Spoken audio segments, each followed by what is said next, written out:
And welcome to the Dits on Wrestling podcast, part of the Project Dits podcast network. And we are still here in video form, so technology has lost again to yours truly. And I didn't even have to put any effort setting this up today, which was nice. And I'm not here alone, and there's no hiding that fact anyway, so Anthony can't go quiet on me because he's there. He's there? Yeah. Yep, that's there. Yeah, there. There he is. Yep. There he is. I could go different though. I could pretend to freeze on you and just be like, well, yeah, and then just not move for a little while and try and make you think that the stream's gone bad. That would be sad. But I'd rise to the occasion, and I'd do the professional thing that I would no doubt do and carry this thing on my own like I do every single week. Of course. I mean, you would toss me overboard and, ready the crew and you guys would be fine, I'm sure. I mean, it's not like you haven't had a bad string of luck lately. It's not like, I don't know, we missed any shows recently because your battle versus technology got so intense that things almost shut down on you. So, I mean, I don't even want to make a joke about that because, knock on wood, I don't want that to happen to me. So, or happen during this recording because that would be sad. I know, right? After we lead off with like, hey, we won! And then like the power goes out.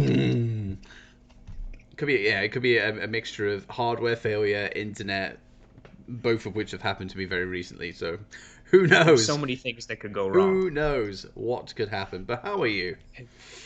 I'm good. It's been a good week for wrestling. We had a pretty fun Royal Rumble. We had, I guess, some cool things happen midweek on AEW, if that's your sort of thing. I mean, it's not really my cup of tea, but whatever. And just kidding, I'm very excited about that. And yeah, it's been a good week. It's been a good, especially with the direction that we are taking the Dow Pod in.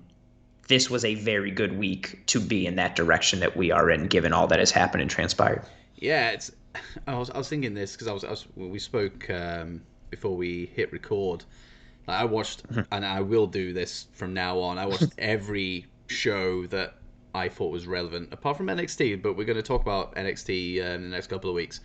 I watched every show, so Raw, SmackDown, AEW, Dynamite in one day, and I was like, wow, I have a treasure of topics to talk, and trying to pick out the ones I wanted us to talk about was hard. I literally had your name on Twitter, the DMs open. I was just staring. I was just like, there was like one thing I was like, that's a definite. The Rumble, because we didn't talk about the Rumble last week, because we obviously recorded on Saturday. I was like, well, that's a definite. I was like, well, what else do we talk about? But I managed to find some stuff, which You did manage to find some stuff. I'll let the fine people know in just a second. But something I didn't say last week, I think we catered more to people watching on YouTube than we did to the people that may only watch or listen on audio, like has been the case for nearly 2 years. Which, by the way, is coming up, our 2-year birthday, and year anniversary of being on the show. So all that's coming up. Yeah, spectacular. So yeah, I guess we'll talk about it at the end of the episode, what we've got planned for it, because I think it actually lands around the same date. It's pretty cool. But for people listening audio wise, if we do stuff that only you can do, like take away from visually, like we do apologize. Like right at the very start, I was there's hand movements, there's gestures. Right. You guys can't see any of that, so we do apologize if any of that has come up. But for the most part, it will be, you can take it or leave it, either side. So yeah, fair enough. I also I'm really handsome, and so I apologize to the audio only that you can't see my handsome face. If there's anything you can take away from this that you are missing out on, that's it. That's the one. That's it. Well, that's why people are tuning in. I think we've established that from all the demographic testing and the polling that we've done, and census taking. I think we've pretty much narrowed down what brings the listeners in regularly. Yeah, it's not me. Yeah, nope. It's not the wrestling. Or the wrestling. No, it's me. No, it's none of that. It's a sad truth. It is a sad truth. Yep. But I've got to take it. I've got to accept it and move on with it. But today's show, we got a good show actually this week. So it's my turn for the question of the week. And as you know, we love a good segue on this show. It's a perfect segue into our first topic, which is KENTA. Who? You know who. Who? You know I do who. know, and I'm very excited. Then we're going to discuss our Rumble thoughts. I know we're 5 or 6 days, well, 6 days out at this point, but there's still it's still good to hear what we think about the one of the biggest shows of the year.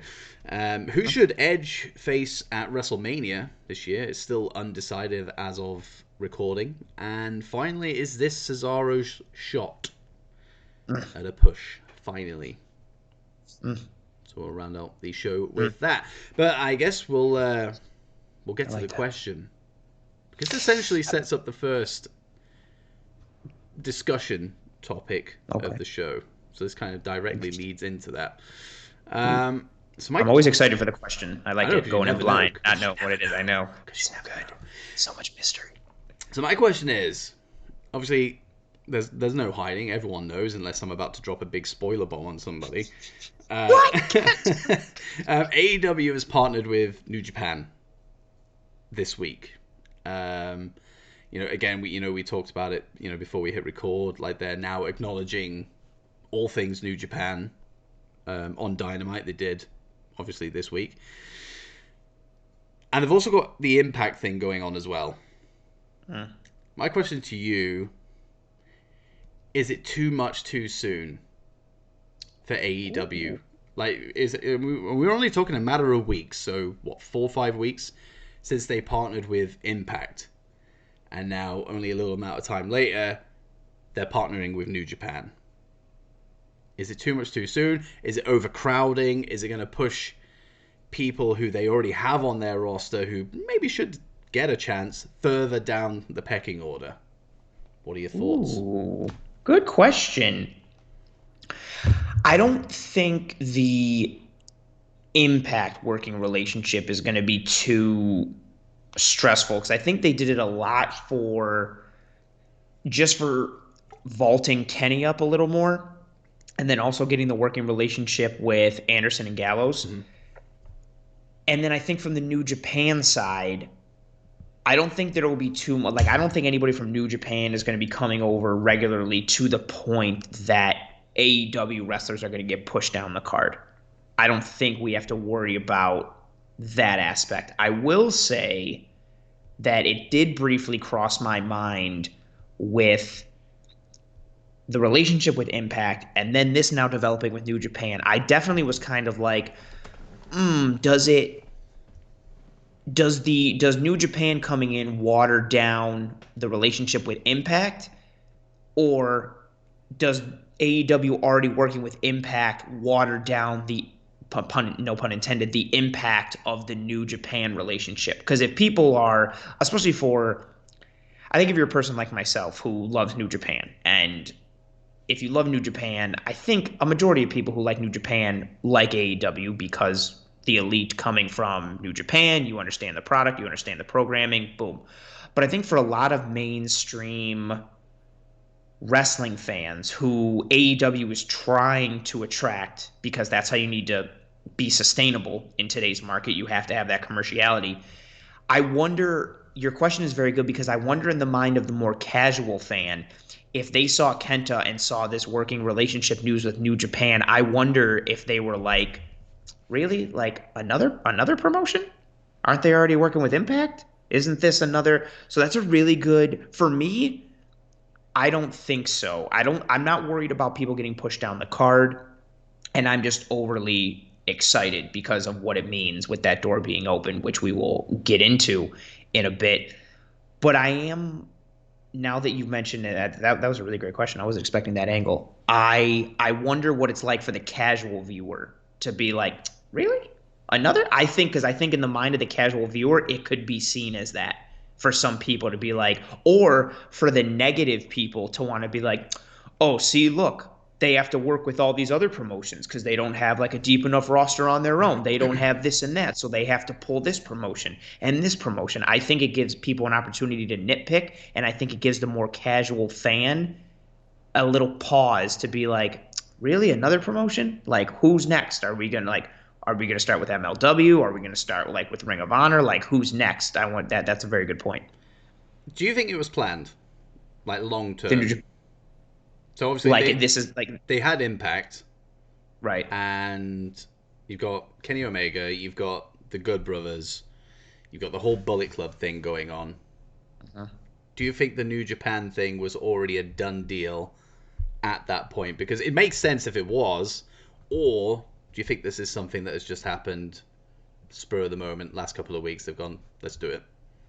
I know that New Japan has been on the mind of like Kenny and Cody and the Bucks, and they've wanted that working relationship, but New Japan was a bit sour with how they all left and what happened. But then with New Japan being under new management and new presidency, it's been that train got a little more rolling with each week. I think the potential for a relationship with New Japan has been in the works for a while. And then, yes, I think as soon as I don't I don't know for sure if the plan was like, let's start this angle with Impact and then let's start this angle with New Japan. But I think once they got the Good Brothers angle with Impact, I think that pushed them 100 miles an hour in that direction to be like, we got to go for New Japan right now. Let's see what we can do. I think either way, that Good Brothers angle pushed things, it either solidified it or pushed things further in that direction and be like, we need to do this. Yeah. And to your point of casual fans, I'm not a casual fan of wrestling. I don't know any casual fan of wrestling that would do a wrestling podcast. But I actually, you know what? I feel like you'd be surprised. I feel like there's probably a couple out there that are just like, I mean, I watch every once in a while. I'm gonna do this show. I guess so. I guess you could just do like a monthly recap of stuff mostly that you haven't watched or paid attention to, which actually Right? would fit what I do at the moment with NXT. Oh, sad. But I'd say AEW wise, I would say I'm a casual fan because I Hmm. literally only really watch it for the benefit of the show. Fair. Um, I sounds really bad saying that because it's not a bad show. Right. I've enjoyed 75%. Well, yeah, that works. Yeah, I've watched 4 shows. I've enjoyed 3 of them. So there you go. 75%. 75% of the time, it I works every told you guys we were time. gonna be. I told you we were gonna be a financial analytics podcast. The math works out. It's coming in. It's creeping. It's subliminal. That's what it is. It's Subliminal. all subliminal. But I'd say I'm just above casual with AEW. So I am at that whole thing of, is it too much? Are they trying to get all these eggs in one basket to compete with the juggernaut that is WWE? But at the same time, I'm also thinking, this is amazing.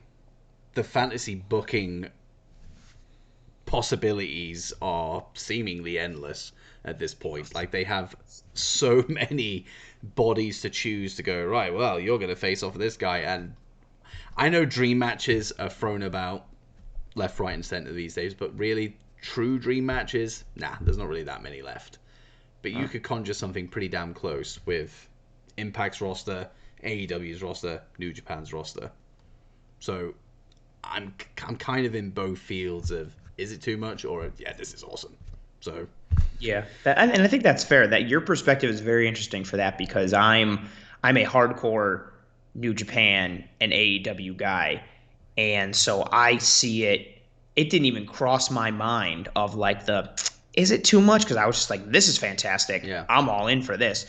But like I said, your question made me think like interesting. I wonder what the casual viewer would think, and your perspective is super key in that because like you said, like you're very much knowledgeable to everything that's going on, but you are not like the diehard, like, okay, I need to watch this every week. I'm catching up on this every week. I'm seeing this. So I think that's a fair point and a fair question to ask because, and again, because of everything happening, like you mentioned, like so close together, like the impact relationship is still fresh, like very much. The Good Brothers being on AEW is still fresh, is still like a new thing. And the fact that they've now taken that and then trumped it with another relationship and another appearance and the angles that that's going in, I think some casual people could see that as like as one watering down the other relationship or seeing it as like a weakness to be like, well, they have to bring in all these people because they don't have enough on their own, yeah.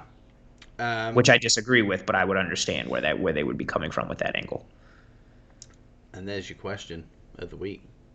That was a good one. Ah, I wasn't expecting that. I know. That's what I do. Wasn't expecting That's that. what I do. That's why. But it is the perfect segue for our first main topic, and that is Kenta rocking up in I AEW. did. And we I DM'd you right you away. did, you did. I was just like, what is this? I literally stayed off social media then because I was like, if I don't, I don't want this to be something that impacts like the effect that it has on me when I see it for the first time. Because Right. most of the time, if I see something that big, like Sting, for example, Yeah. Sting coming back, I didn't really care. I honestly don't care. I don't know if that's a hot take or not. I don't give a rat's ass about Sting being in AEW. Not I saw him this Fair. week and I was just like, Yeah. I care more about Darby Allin, which is a good thing actually because he is the future rather than looking in the rearview mirror with Sting. But Very true.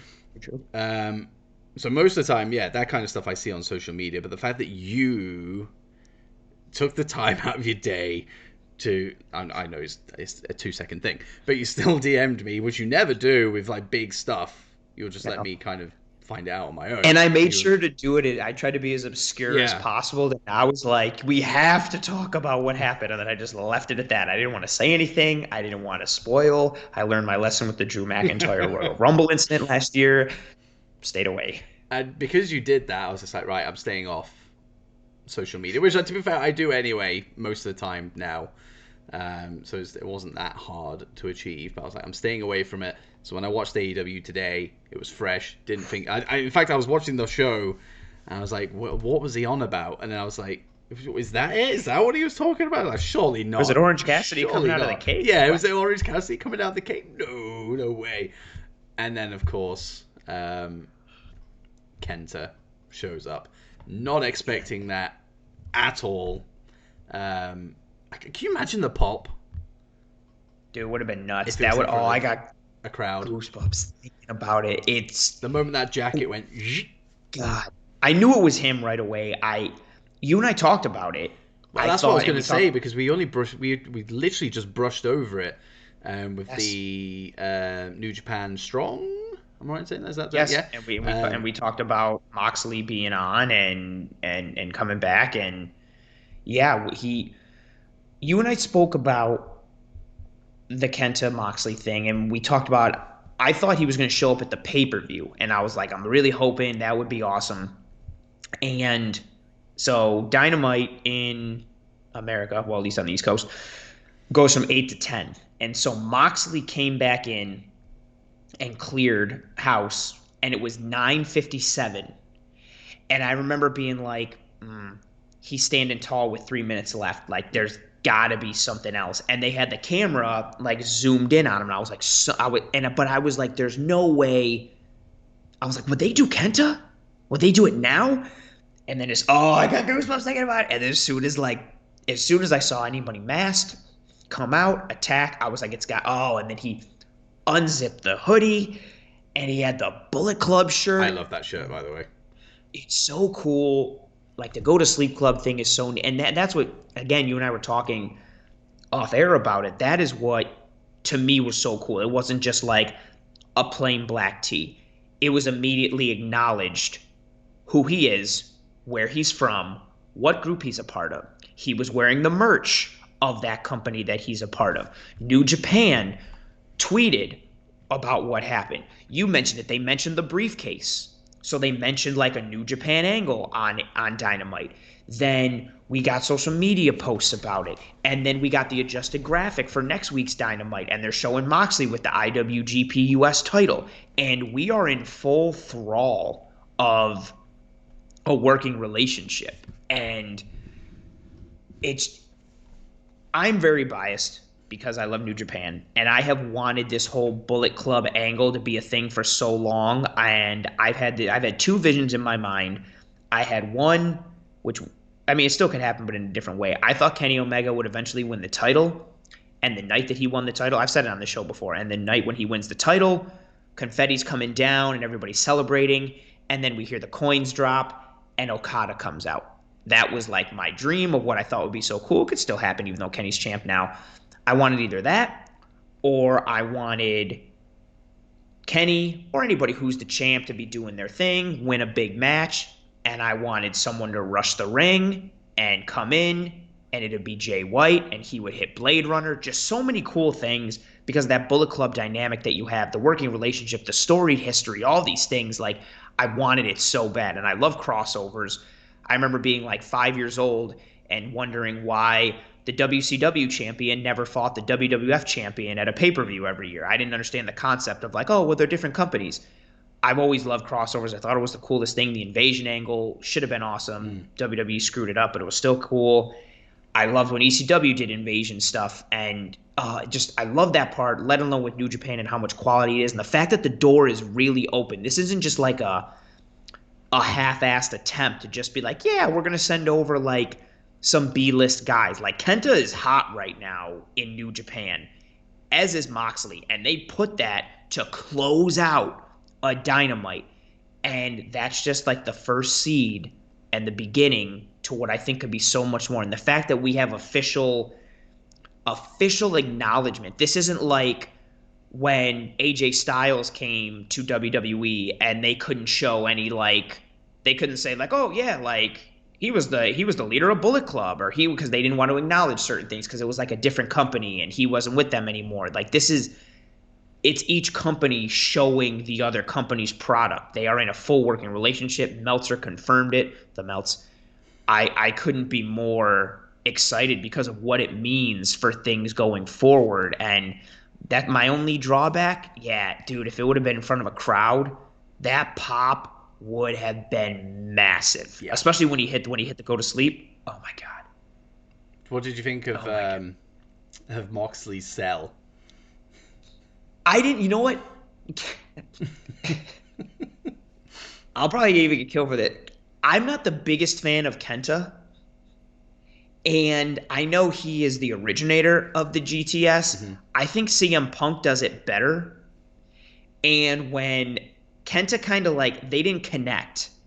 Like, his knee didn't come really anywhere near Moxley's head. And then the way Moxley sold it, I was just like, oh, they missed it. Whatever, I don't care. Like, I glossed over it. But it was not a clean attempt and a clean move, but I was so captivated by the fact that he was there and wearing his shirt, and it was earlier than I thought.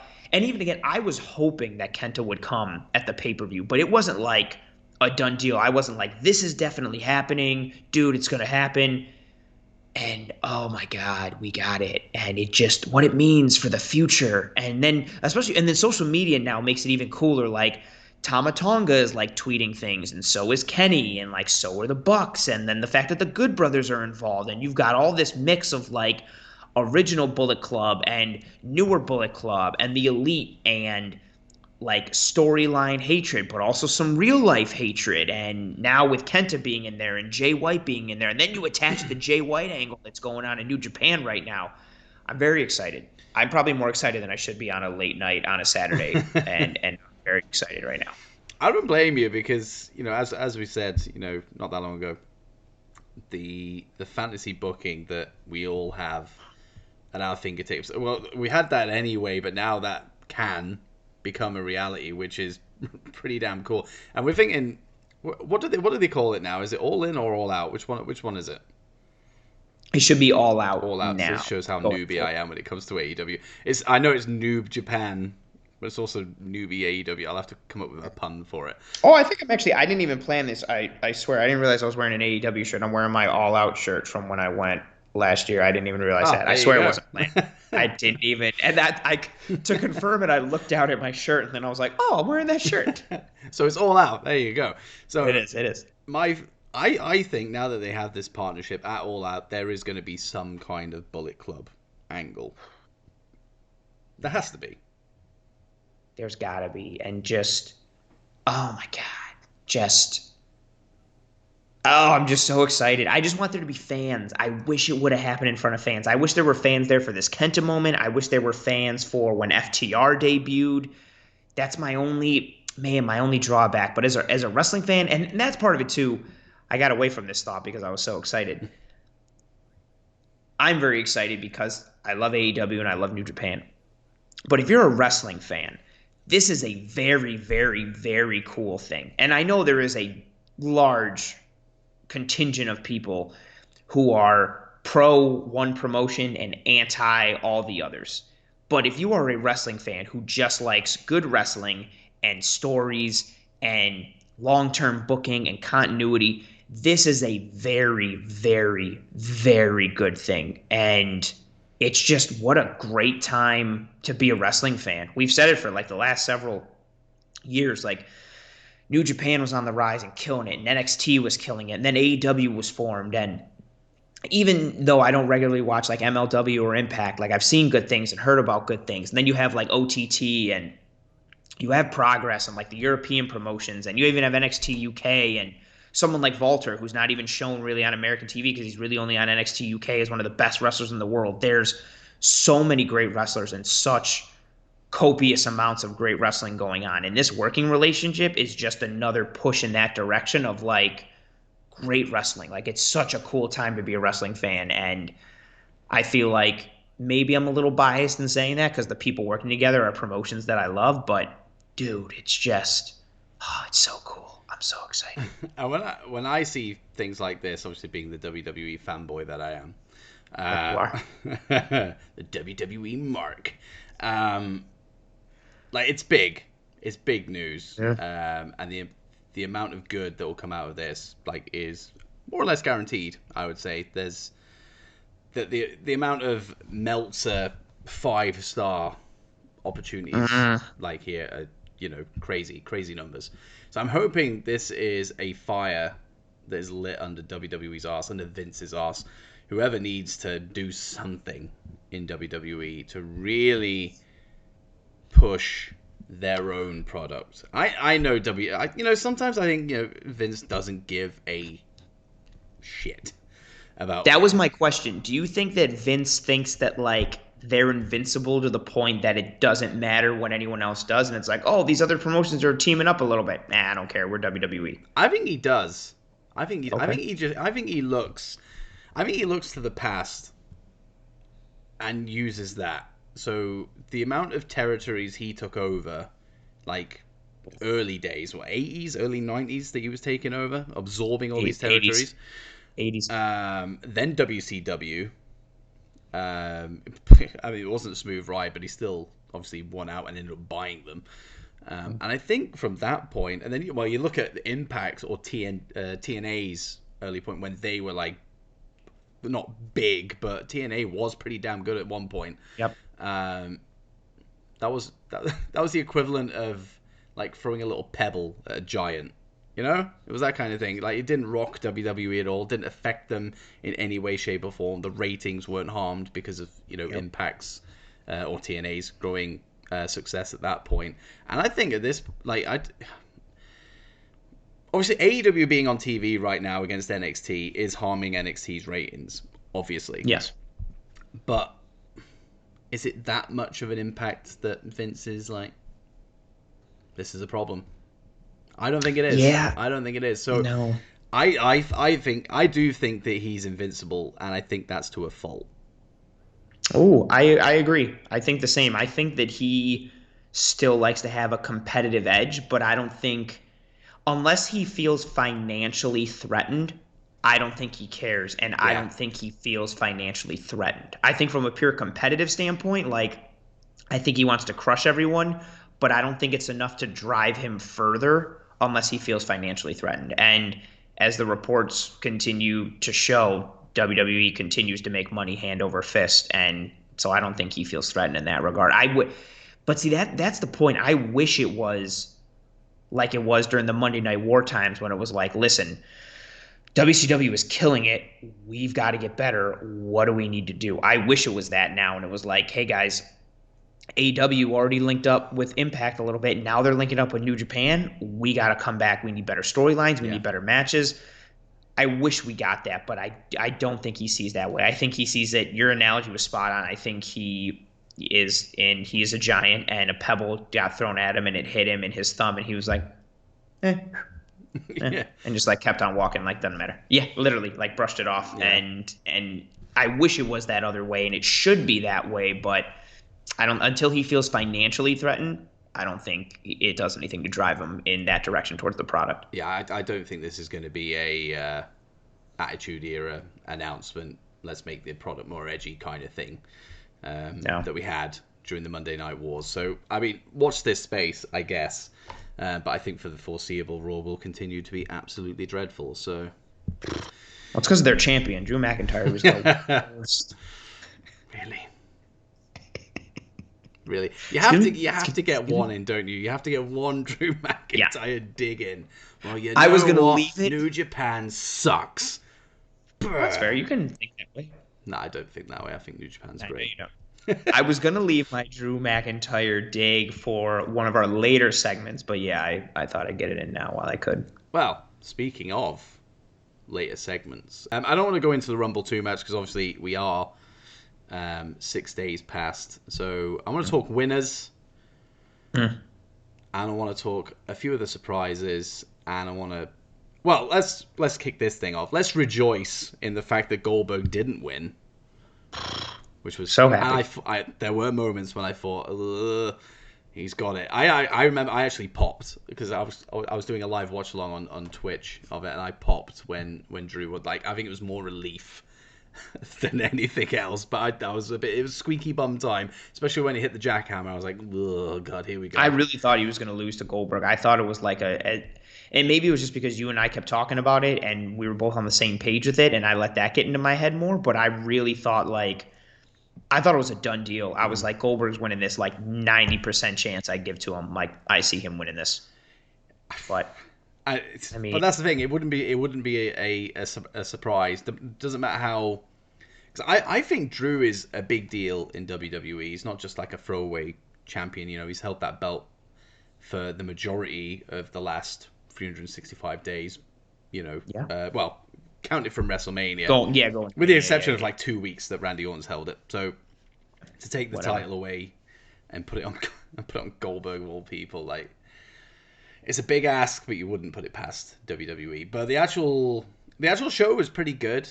I didn't watch the pre-show, so I missed the women's tag title match, but it wasn't something that really interested me anyway, because Nia Jax is in that match, and I'm not a fan. And if you listen to this show a lot, you'll know that neither of us are a fan. You would know I don't like her. But there were some good matches. Carmella, Sasha Banks was actually a lot better than I thought it was going to be.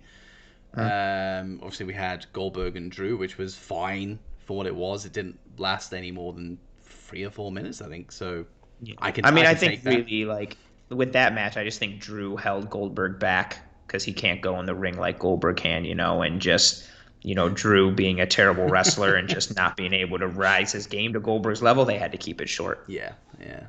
That's exactly what it is. Spot on. And then you had the last man standing match between Reigns and Owens. Forget the handcuff botch. Dude, that was I I felt so bad for them because I was like, oh no, he really can't unhandcuff him. And then, like, you saw the referee counting, and once he got to 5, you could tell that he was like, 5. Oh no, he can't get it undone. Let me stop counting. And then, like, they zoomed in on the camera, and I was like, oh, they've stopped counting because he can't get undone. And then finally they got to the point where, like, he was still stuck, but he could at least, like, crouch and be on his feet. I felt like it was a bad botch. I really felt bad for Roman and Paul and that ref, because that's like being live on stage in Broadway or something, like forgetting your lines. Yeah. And not and how pressure packed you have to feel, like, the stupid key, like, I can't, stupid cuffs. Like, I would be freaking out. Yeah. Like, oh man, I felt so bad for him. But the match was really cool. Good spots, good pacing. I really wanted Owens to win, but for the sake of the belt and storyline things, I wanted Roman to continue with the belt. It was one of my WrestleMania wishes, but really good match, really, really fun match. I mean, I don't want to go into it too much because it's not really what we're talking about this week. But it seems that Owens is still in the title picture. Following SmackDown this week, he hit a stunner on Reigns to close the show. So I honestly don't know where that's going. Are we going to get another Reigns-Owens match? To be honest, I think feuds shouldn't last any more than 3 months. But if it's good, it's good. I'm fine with it. So, yeah, especially with the way this one ended. Like, because technically, like, Owens, the way they build it, Owens would have won had Reigns not grabbed the ref and thrown him into that thing. Yeah. So you could, as soon as you have a finish like that, that to me signals we have at least one more match. Which, if that happens, to me, that signifies. And I'm all for like a good feud, but if they have another one, to me, normally I'd be like, okay, well, the challenger is eventually going to win one. Mm-hmm. But like, I really feel like Reigns is just going to beat him again and beat him what? That would be like 4 title matches that Yeah. they've had. So, which would be like weird, but again, I'm fine with this feud. It's been good. It's been fun. I like it. I'm down. It all depends on the finish as well. Like, do we finally get a clean finish? But if we do get a clean finish, does that make Owens look bad? Like, there's a lot to decipher. But I don't really mind. I like Kevin Owens. I like Roman Reigns at the moment. So more is good. More is good for me. More is good for me. And I'm it kind fine with of it. kicks. Well, it doesn't kick off the WrestleMania season because we're already in it. But it keeps the ball rolling nicely heading into the event. Yeah. So if this is a continuation, I don't care. And then, of course, we had the Rumble matches themselves. Bianca Belair. Good for her. Yes. I was. Yeah, she's really cool. When it was the final two of... Because we both picked Rhea to win. Did you pick Rhea to win in our predictions? I know I did.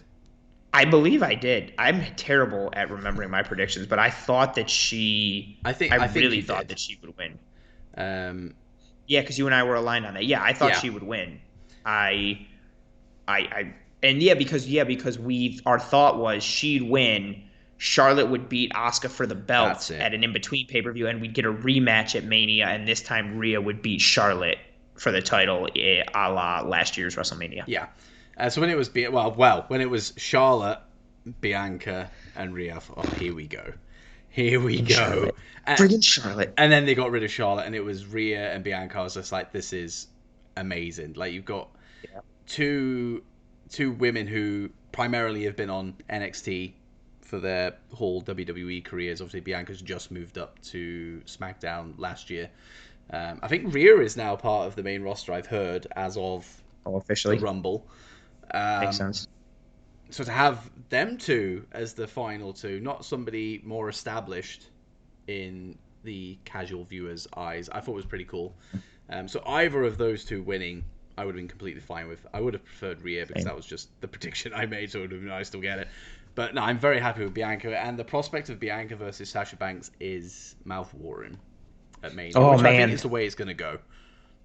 The promo ability, the intensity, the technicality versus the athleticism aspect. Like, Sasha is so technically sound, and Bianca is strong and athletic, and their styles against each other. That would be a really cool match. And not to put us off on a tangent, because I know we do that easily, how about the women's wrestling factory that NXT has basically turned into? Like, just Charlotte and Becky and Sasha and Bayley and Bianca and Rhea, and even, I guess, if you want to throw Carmella into that mix, and then you get Io and Kyrie and Asuka and Ember Moon. Even the people who are the bottom of that tier are still quality women's wrestlers. The NXT women's division throughout the years, and there's a multitude of other women that I've missed and that are still crushing it now. I don't know why I want to throw one more, but I don't want to start the list again. But Candice LeRae, just everybody who is an alumnus of NXT is a women's wrestler, they have just done so well, apart from Nia Jax because she's awful and doesn't count. But just, man, what a women's factory. You have certain teams in college football that produce great wide receivers or great quarterbacks or great running backs or great defensive backs and things like that. And you've got certain soccer teams, yes, I said soccer, where they usually produce really quality defenders or really quality midfielders or quality wingers. And I feel NXT, for as great as their product has been as a whole, but their ability to just produce women's studs over and over and over is something that I don't think gets talked about enough, because the majority of the great women's wrestlers that are a part of the WWE universe collectively are NXT alumni big time. Yeah, massively. And they've done a really good job there. And I think when most of the women go up to the main roster, I don't think they're as poorly handled as the guys. Yeah, which is weird. Which is really good. I would hate... it's one of I kind of throw everyone in the same pool now because they all are WWE superstars, like all of them. Like you throw them all in the same circle now. There's no. I know that obviously they're separate divisions of men and women, but they're all in the same boat. It if say like a Kevin Owens or an Aleister Black, a Sami Zayn, any of those guys coming up from NXT, I think it's now just a given that they're just going to be ruined when they go to the main roster. Some come out of it and they, kind of can forge their own main roster path, a la Kevin Owens. But I think I think I'd be more gutted if one of the women went up from NXT and were poorly handled. So if like Bianca just became like a running joke, or like a manager to the Street Profits, something like that. Which is what we thought was like looking like it was going to happen, and I was like, "Are you kidding?" Or Rhea just becomes kind of like a side act, a mid card in the women's division. Like, I think that would bother me more, and I think because of how well the women's division has been in NXT, and I think a lot of the stuff I've enjoyed in NXT has been within the women's division. Like, one of my favorite matches of all time was part of the women's division in NXT, with Bayley and Sasha at Takeover Brooklyn. Like, I think it actually it pains me a little bit more to see the women mishandled, because, I mean, like you said, that factory and churn of talent that is coming out of NXT just on a continuous basis. Right now, there is so much talent there. A year from now, there will still be that. Like, they're continuously signing great women's talent across the world, and it will continue to be that way. And it's just exciting. It's exciting. But yeah, Bianca Belair, happy. Good for her. And there's some good surprises actually, as well, with Victoria, Jillian, which I wasn't expecting. That was interesting. Mickie James. That was nice to see Mickie James in there. So maybe we'll see her on weekly TV a little bit more, because I still think she has a lot to give. She's a good wrestler. Yeah, I thought it was a decent Rumble, all in all. I completely agree. I thought it was a good show, and the women's Rumble was fun. I'm down for. Man, I told you off air. When I saw Charlotte in the final grouping, I was just like, God, you gotta be kidding me again. Especially when I knew they lost the tag titles. I was like, great, she's gonna win the Rumble. She's gonna win the belt. Such is life. History repeats itself. But no, it wasn't her. I would have been cool. And like you said, I would have been cool with Rhea or Bianca. And good for Bianca. She gets her moment in the sun, and hopefully it leads to bigger and better theyings for her, because she is awesome. And by the way, I only saw this literally just before I came upstairs to record. Did you see Paul Heyman putting over Bianca on Talking Smack this week? No, I did not. Go check it out. I'll have to go back and watch it. Go check it out. Like, he puts her over big time. That's cool.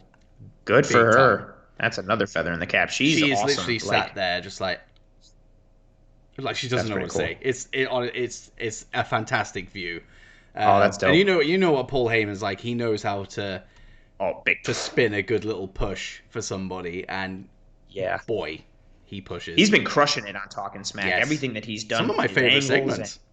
Yeah, it's really cool. I usually catch up on it on Sundays, and that's something I'm excited to. Actually, you know what? You've piqued my interest. I'll probably watch it as soon as you and I are done here. Mm-hmm. It's good. It's pretty cool. Well, I'll just log off right now. Hold on, I'll be back. I'll be back in a jiff. It's all right. I could just throw like a be right back up. It's fine. Or I can just edit it out. Oh, you could do that, yeah. I'll just continue the show on my own. It's not like this wasn't a solo pod to begin with. I can do it. And then we have the men's Rumble match as well, because this is a good segue to our next topic. But before we talk about the winner... Sucks. No, he doesn't. Christian, I want to talk about really Christian. Cool. I mean, we said this about Kenta coming out on AEW they have fans, but not a full arena of people. And I know you couldn't really wait a year, 2 years for there to be fans for this moment to happen. Like, it had to happen. If it was going to happen, it had to happen now. It's just a massive shame that he didn't get the pop that Edge got last year. Yeah. And I feel like he would have got that pop. big time. Even just him coming out and doing I was like, there's no one there. Like, Maybe that's what he it's was not the doing. same. Where is everybody?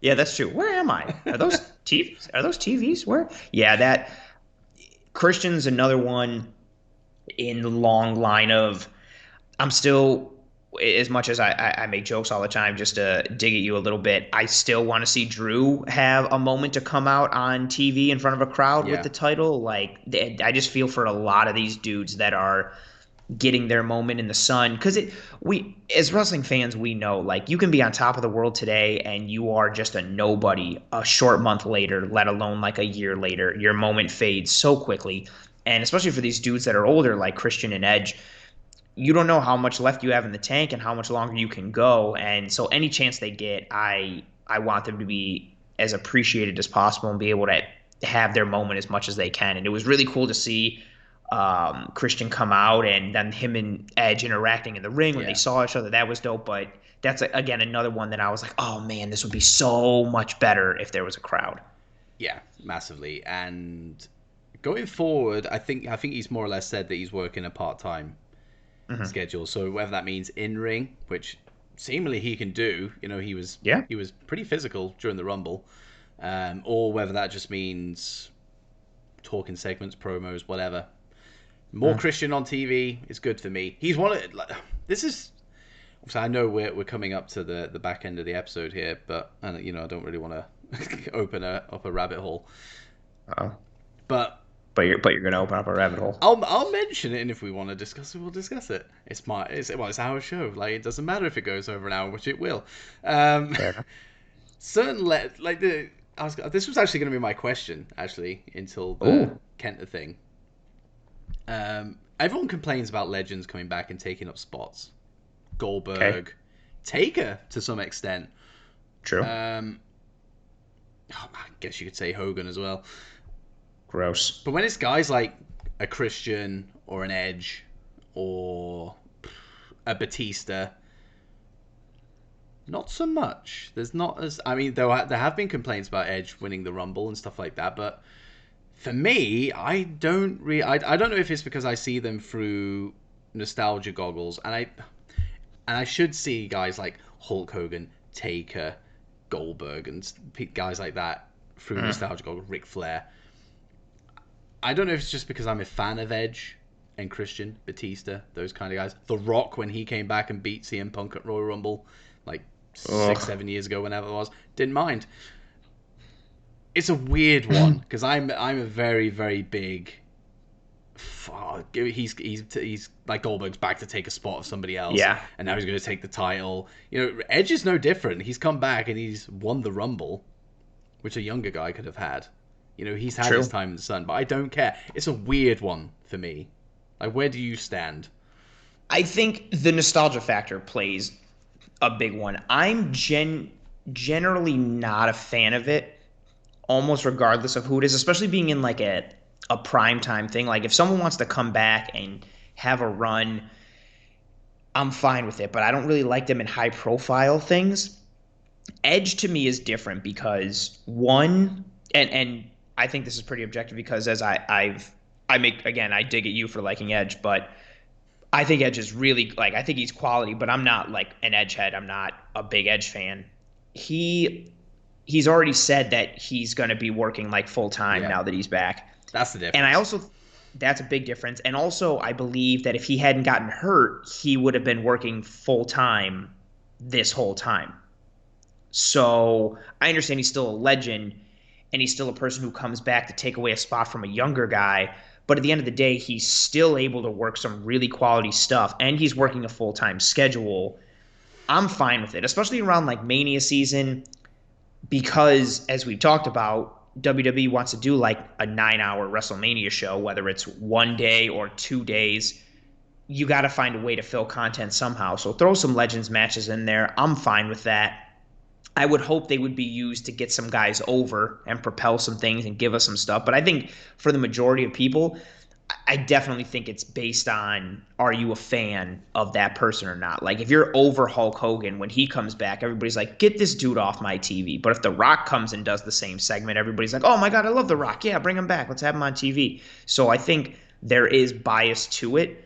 But for me, it depends on I'm generally against it. Edge to me is different because he's going to work a full-time schedule and I'm fine with it. And also, dude suffered a legitimately like career-ending type of injury and he worked his butt off to come back and to be able to wrestle. If you have a problem with a dude who worked for like 10 years to come back and do what he loves and you're complaining about it, like shut up. Yeah. Like just shut up. Like what I personally would much rather have preferred like Adam Cole to win the Royal Rumble or Kevin Owens or Sami Zayn or like any one of these dudes who like I'm a bigger fan of and who I would like to see get a better push and who are younger and can build new stars and all those things. But I have absolutely no problem with Edge winning the Royal Rumble. And again, to each his own. But if you're complaining, and I really couldn't believe that. I thought when Edge won, I was like, oh, everybody will be behind this. And there were so many people, man, a part-timer, man, a legend. Dude didn't know if he would be able to like move his body again, let alone wrestle. Yeah. And then he came back. Like, just shut up and appreciate the fact that this dude, like, and that's even a bigger part too. He's had this comeback because he hasn't been able to wrestle for the last like 10 years. Had he not gotten hurt, he probably would have just kept wrestling. Yeah. But he couldn't because his body almost broke. And then he worked to get it back. And even that, imagine working your butt off to come back and do what you love. And you're back for like a split second. And then you get hurt and it gets taken away from you again. And then you have to build yourself back up and come back. Just appreciate that and shut up. And even that, if he wanted, like, he came all the way back, and if he wanted to be like, no, I'm only going to do like one Raw a month or whatever, I'd be like, whatever, he's earned it. But he's going to do a full-time schedule. The dude was on friggin' NXT. Like, man, I just really feel like sometimes people just will not be happy with anything. I was really surprised to see how many people were upset that Edge won the Rumble. I thought that was a feel-good story for everyone. Like, that's even a non-Edge fan like myself. Like, I was like, oh, that's awesome. Like, man, that's crazy. And the fact that he wrestled the following night after going an hour in that Rumble against Randy, and because as soon as I saw it was going to be Orton and Edge main event in Raw, I knew we still had the Alexa Fiend thing looming over Orton. I thought it's going to be a non-starter. But it wasn't. It was an actual fully fledged match between the two of them as well. And it was almost like 20 minutes, yeah. So it was like a decently long match. There you go. What more do you want? What more do you want? And then he went on NXT and wrestled again. No, he did not wrestle again. He appeared. Or no, he did wrestle. I don't know. I didn't watch NXT. Don't kill me. But just, oh, man. And SmackDown. He was on SmackDown as well. Just appreciate the fact that he busted his butt. And he's a really quality worker and a really quality promo. And just shut up. Don't get it. Well, I was saying that, going down that rabbit hole of legends and then obviously ending up with Edge there, it segues perfectly into this segment, which I will reduce the time down on. But who should Edge face at WrestleMania? He hasn't made his decision as of recording. I think most roads are pointing towards Roman Reigns. I'm just going off you could put any three of them actually in there based on his interactions with them this week. But I feel the one with Reigns was a bit more kind of moving in that direction. The one with Drew was just like why have you not kicked my head off? Like, just giving me compliments. Whereas SmackDown was more like Reigns, like, bow, acknowledge me, all this kind of stuff. Yeah. Making it a bit more not personal, but a bit more threatening from Reigns to him, and you got the whole babyface heel dynamic as well going on there. But very true. Who do you think he should face at WrestleMania? Where's the money? I don't want it to be Drew because I don't think there's anything there really between the two of them. I'm torn on Roman because I want Reigns to continue to hold on to this belt. Yeah. And I would be upset if Edge beat Roman. And because I only see two outcomes out of that match. Either Edge beats Roman or Roman goes full heel and just almost like puts Edge down type of thing, like beats him down so bad. And I don't really want to see that. I also think it's interesting, like both of them do the spear. I could see. I don't know why that sticks in my head, and I could You see know, like WWE will promote spear versus spear. Absolutely. exactly, and or like if they fight each other at Mania, and like the stipulation is neither man can use the spear, or like something like that. Like I personally want to see Finn Balor just because I want to see Balor get some more shine. And I think him and Balor against each other would be a really cool, really fun match. I think it would be good to see the NXT title in a high profile match at WrestleMania That's with a rumored. dude like Edge. Yep, that is rumored. That is my vote. Just I think him and Roman would be my number two, but either of those outcomes I don't see as being fun or as good. I would like to see him face Balor, and I see that as the more realistic of everything. But I think Roman's a close two. Hmm, I'm trying to get in the mind of Vince. Me personally, just to answer that question and keep the segment short, I want to see Edge versus Finn. I think that'd be pretty cool as well. It would be on Mania. Let's be honest. It's not going to be on some. Well, I say throwaway takeover. They're not throwaways, but because Beth Phoenix would no doubt be announcing that match. Mm. So I think that would be a pretty cool moment. But yeah, it's like you said, it's a difficult one because I don't want Reigns to drop the title anytime soon because he's absolutely killing it. Although you could really solidify a heel run for him by, again, feel good moment. Edge comes back, he wins, everybody's loving Edge, and imagine Reigns like beating him to a pulp, like, and really just even pushing that head of the table tribal chief thing even further. But then in the same token, you could be like, all right, congratulations, you beat like a 50-year-old man. Like, shut up. Like, I don't know. It's difficult. It's difficult because I would pop for a big Edge win, but Roman So Reigns. would I, but I wouldn't like it long term. No, exactly. But and Roman Reigns has been built up so well over the last 6-7 months that you kind of go, and this feeds back into what we were just talking about, a legend coming back and taking the spot. I'd rather it be somebody else who could get the rub from Reigns. Edge Yes. doesn't need that. Yes. Although, to a lesser extent, I would take Edge. I would. It's so tough. It is tough. I would take Edge beating Reigns at WrestleMania if Reigns doesn't let it affect and undo all the things that he's done to this point. So if he, I don't know, the next episode of SmackDown absolutely destroys Edge and takes the belt off Edge at the next pay-per-view, something like that, I think that would kind of lessen the blow a little bit. So yeah, I'm gonna go Reigns. I'm gonna go Reigns. It's so hard. I'm gonna go Reigns, but definitely not Drew. I don't see. I don't know. I think their styles would mesh, but story wise and build That's my wise, thing. I just don't see like it doesn't make sense as much. no, I'm very torn. no. I'm gonna go Reigns.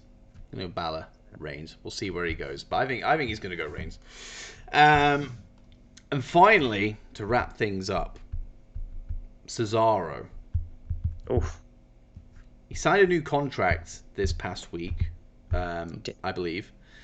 And before that was even a thing, he's been getting a push since, well, the turn of the year.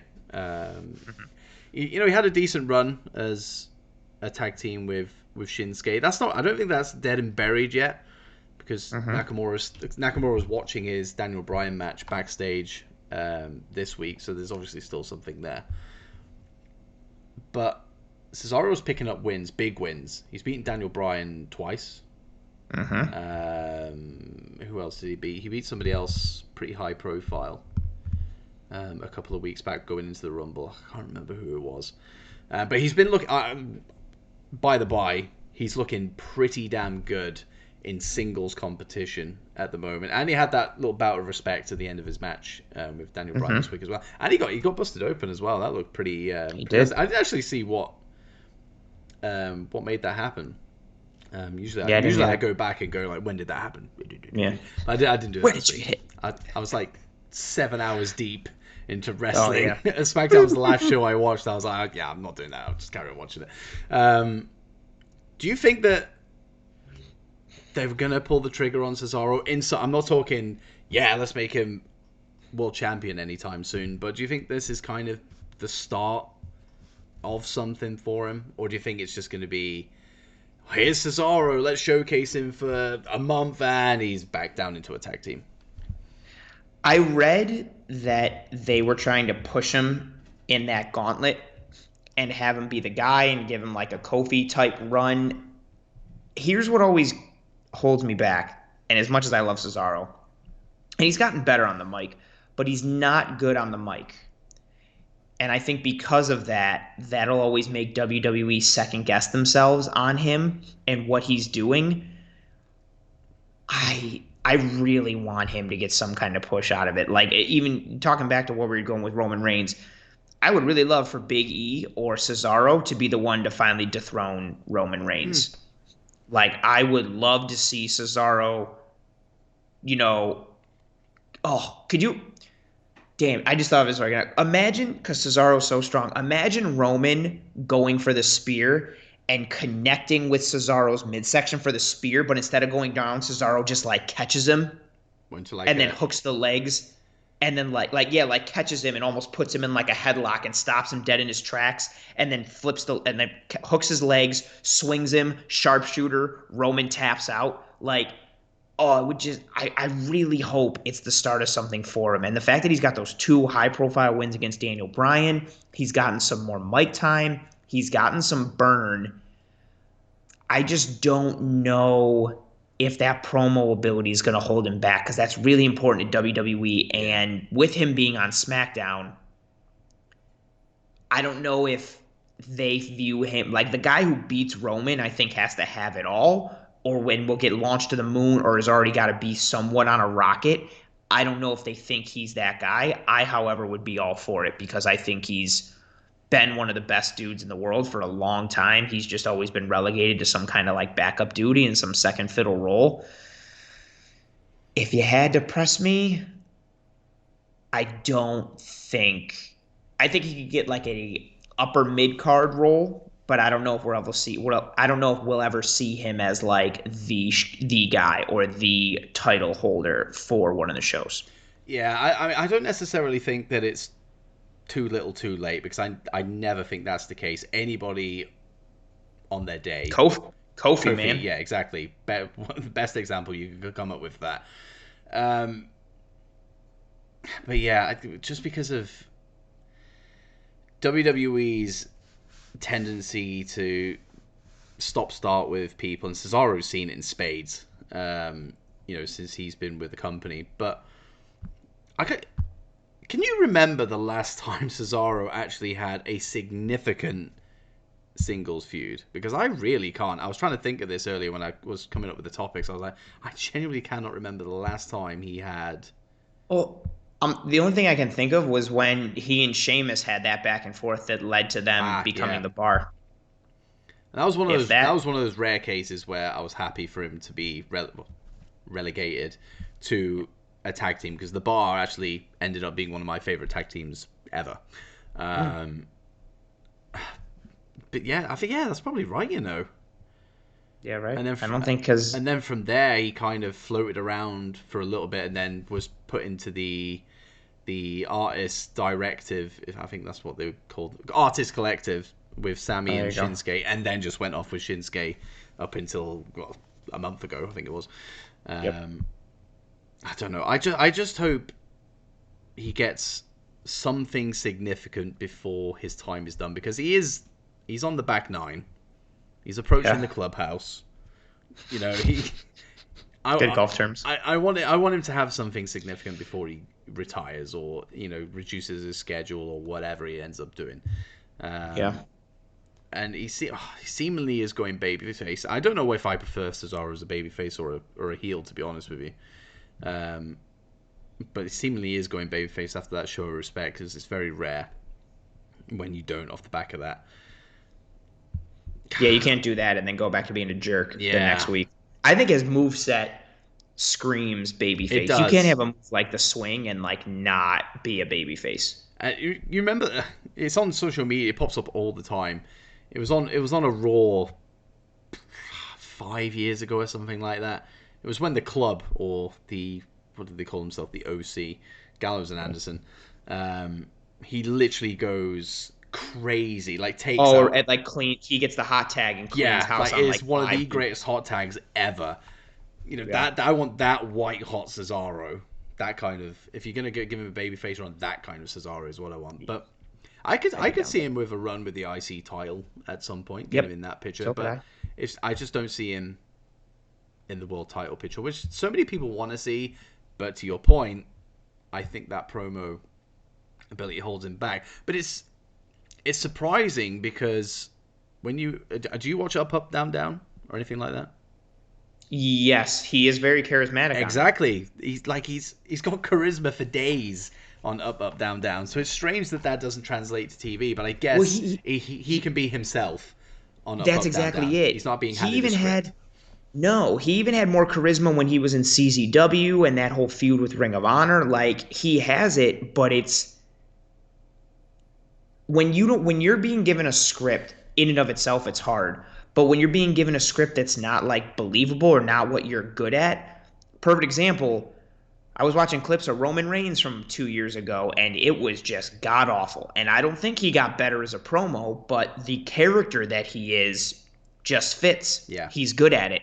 I don't think they give Cesaro what he's good at, which in his case is more natural, open dialogue. Just be yourself, be charismatic, be dynamic. Yeah, he's clever.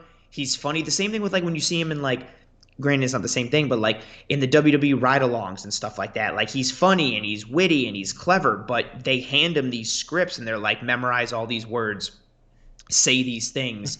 I don't think he can. His charisma isn't able to come out when he's handed a script. If they let him be himself more, he could have a shot at being a good promo. He's got the charisma for it. You nailed it on the head with what he does on Up Up Down Down. I I just don't think that they will relinquish that verbal control that they have over promos for someone like Cesaro, Yeah. Um, which sucks. yeah. I think ultimately this is a Cesaro push that that's what we're in the midst of at the moment. I think it does have a not it doesn't have a low ceiling, but it doesn't have a high ceiling either. So I think Yeah, that's I think upper. I think you nailed it. Upper mid card, IC yeah. title run. Maybe he gets a shot at like Roman or the title holder or something, but I don't see him coming away with the belt. And I know we've just gone past. Well, I say just gone past the hour, but we're 7 minutes past, or a little bit more, including the intro that I need to edit on behind the scenes.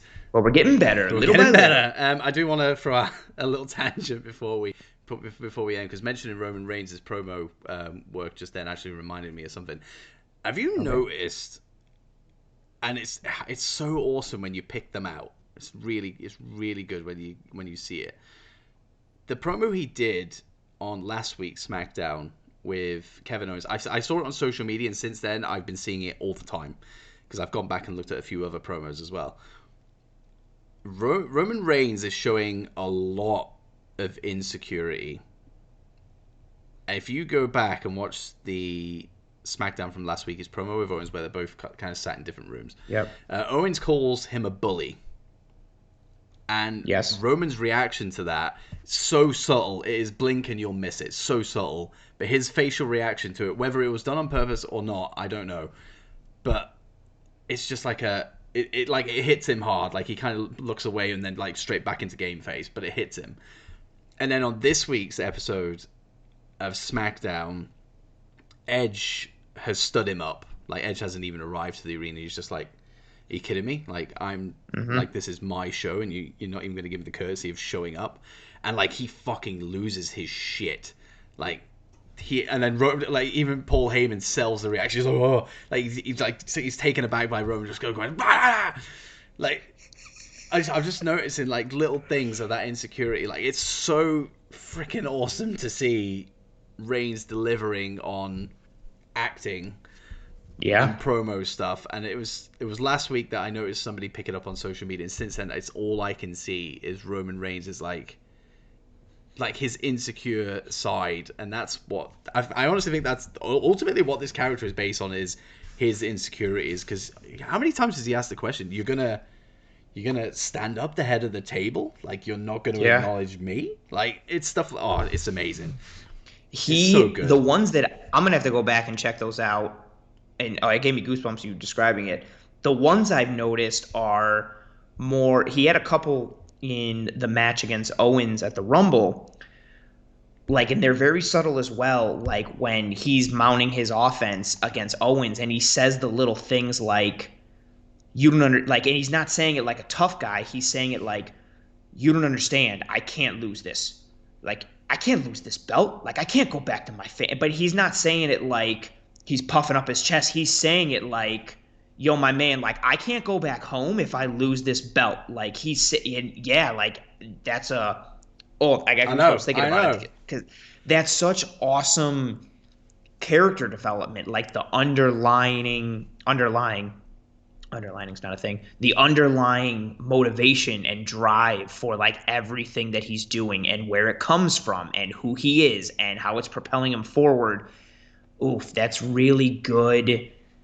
And it's something that, man, like, I didn't know if we'd ever see that from him, like the subtlety. He was so just overwhelmingly forward in everything that he did and delivered, and you everything just seemed forced and contrived, and you were just like, oh, like he was to the point when he was a face that, like, if he made like a smirk or rolled his eyes, you would have thought that in the script it would be like, Roman, roll eyes now, and he'd be like, okay, once Seth says his line, I'm supposed to roll my eyes and go and shrug my shoulders. Like, it just seems so forced. And with this heel character, that whole head of the table gimmick, oh yeah, like you hit it, like the subtlety that he brings and the edge that he brings, and it really has you like noticing what he's doing. And I've noticed it more in match than I have the promo work, and I'm gonna go back and watch it now after. And yeah, that's really cool to hear, and it's kudos to him and kudos for WWE to finally like let him be able to be himself and do something that he's good at and not forcing a round peg into a square hole. And that little things like that really show that he's on his game. And that's really cool because I never thought that we'd see a day where like Roman Reigns was the best character in WWE. And again, that's not even a WWE thing. The whole head of the table gimmick is one of the best things going in wrestling today. That's not Yeah. just WWE. And I think WWE sucks. So the fact that I like it, I think that says something. Speaks volumes. Speaks volumes. Yeah, I think the Paul Heyman effect is definitely That working is with very true. Reigns. So maybe that was purposely done. Who knows? But having Paul Heyman in your corner, like in real life, not just on screen, Yeah. there's a benefit to that, and we're definitely seeing that. We have gone past an hour. Again, we will. The day we get below an hour, celebration time. Celebration time. Oh, see, we had a technical snag there. I Right know. at the I very felt end. the freeze. I Right felt at the the very freeze, end. and I was like, "What happened?" And then I heard you speak again, and I was like, "Oh, it's back." Ooh. Jinxed it. Right at the very end. Jinxed it. So, yeah, before we get to the plugs, I just want to say we do have our 2-year birthday, if you will, or anniversary, whatever you want to call these things, coming up. Your year of being on the show as well, and it all falls around WrestleMania season. And we don't know how we're going to play it at this moment, but we know for damn certain it's going to be at least one night. We are going to go live on Twitch, on the Project Dits Twitch channel. On Twitch. We're going to live watch along WrestleMania. It might be both nights. It might just be one of the nights, but one of those nights at the very least, we'll be doing this that you can see right now, but watching along WrestleMania together, which we've never done before. No, Which would be pretty cool. we've done a live recap. Well, not live, but we've done recaps immediately after pay-per-views. Yes. But yeah, I've never done a live watch along of anything, even in my own No. pod stuff. So I am very excited for that, and as I am excited for our Dits anniversary coming up. I just Nice. like throwing dits into a whole bunch of things. I That's what I know, was going to it's say great, isn't it? earlier. Everybody does it. Everybody. It really fits into a lot of stuff. The Discord is still my favorite, just because Yeah. it's such low hanging fruit and so great. But yeah, I'm excited to be coming up on some memorable dates for the pod and for myself and wrestling season, Mania season, and it'll be cool to, at the very least, like you said, maybe two live streams. It'll be, man, we're gonna have to get some IV drips, some Red Bulls or Monsters, some waters, because we're even if we just do one night, we're gonna be there for like 17 hours. Yeah. But it'll be fun. Yeah, it'll be a good time. It'll be a good time. And speaking of the live front, in 2 weeks' time, as of now, we'll also be doing a live episode of the Dow Pod live on Twitch. So keep an eye out for that as well. I need to have a real good think about how that's going to work and how to play it, because my Twitch channel is very, very interactive with like sound commands that people can use and all that kind of stuff. So I need to obviously disable those. I don't want air horns going off every 2 seconds while we're trying to talk. That's fair. But it's trying to use that interactivity and bring it to the pod. That'll be cool. I'll be curious to see how we can do that. But you can't move forward and learn without doing it and taking that first step. So so in 2 weeks' time, as of right now, that's the plan. But Anthony, you do other on-camera stuff. I guess. Why don't you divulge? Yep, my OnlyFans. It is pretty popular. But no, yeah, I got some good feet. Oh, that's creepy. In addition to being the regular co-host here on the Dow Pod, I am also the host of my own podcast called Disguised Coverage. It is a Buffalo Bills podcast of the National Football League, American football, which is the only football because there is no other football. The other sport that has football in it is not. It is called soccer. And so, yeah, you can find me hosting Disguised Coverage. You can find it on YouTube, find it on Apple Podcasts, Spotify, Google, Facebook, anywhere and everywhere. It's part of the Cover One Sports Network. I'm extremely proud of it. I've had a lot of growing success and buzz around it, so that's pretty awesome. And find me on Twitter at pro__ant. That's pro 2_ANT. And yeah, that's me in a nutshell. As you can see, for those watching video, right above Anthony's head right now, that's his handle. There you go. In case you struggled with what he said, you have it there in visual form as well. Look at us. Look at us. Look at us. I put it in visual form on my pod, and I still say it every time just because I feel like people will be like, is it 2 underscores or 1, or what are those little lines? And I'm just like, I'm just going to say it just to be sure, cover all bases. Well, to be fair, on this, you can only see one very long line. Yep, it's the same on mine when I go live, so I'm like, fair enough. So that's fair. On my side, as it is there, at Project Dits across the board, Instagram, Twitter, and then on YouTube it's just Project Dits, and on Twitch as well. You know, we did say we have a Twitch channel as well, and we also have a Discord. A Discord server, which you can find in the episode description of any podcast across the Project Dits podcast network, and the link should be active in there. So if you want to be a part of it and see what we are up to behind the scenes, or see when episodes are dropping, or what plans for episodes, like future episodes, are going to be, get in the server. You'll have a good time with it. You can just talk about wrestling in general. There's channels for that as well. And that's really it. We've plugged the live stuff. Your Twitch is really great. People need to get on that. You've had a lot of success with it, and you've built it from nothing, and it's really good and successful. And I'm not just saying that. You've done a really good job. People need to get on that. And I also want to hear you refer to it as Twitch, Twits. I got to figure out the right combo for that. It doesn't flow as easy as Discord, but we need to find something because you're really great at it, and it's built a lot of momentum, and we got to find a way to get Dits into it. Thank you. I appreciate that. You're welcome. I do appreciate that. And you get to be a part of it very, very soon. I know. I'm very excited to see. I've never I've never done anything Twitch related or like live streaming things for those kind of things, apart from my pod, but that's on a different service. So yeah, I'm excited. Be good times. Good. It's good. It's It's good. good. It's good. And we're Look at only two us. weeks away. We're only 2 weeks away from that as well. So Look at exciting. us. Dun, dun. Look at us. Look at us. I will have all the memes and all that kind of Yes. stuff ready to go for that show. Rest assured. So yeah, look out for those. There's going to be a lot of look at us.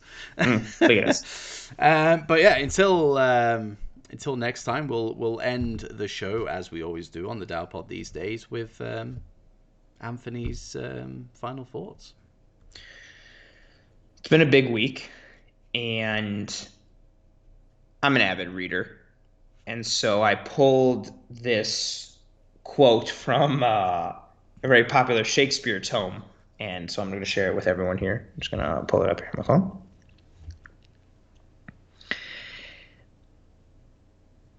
Goodbye.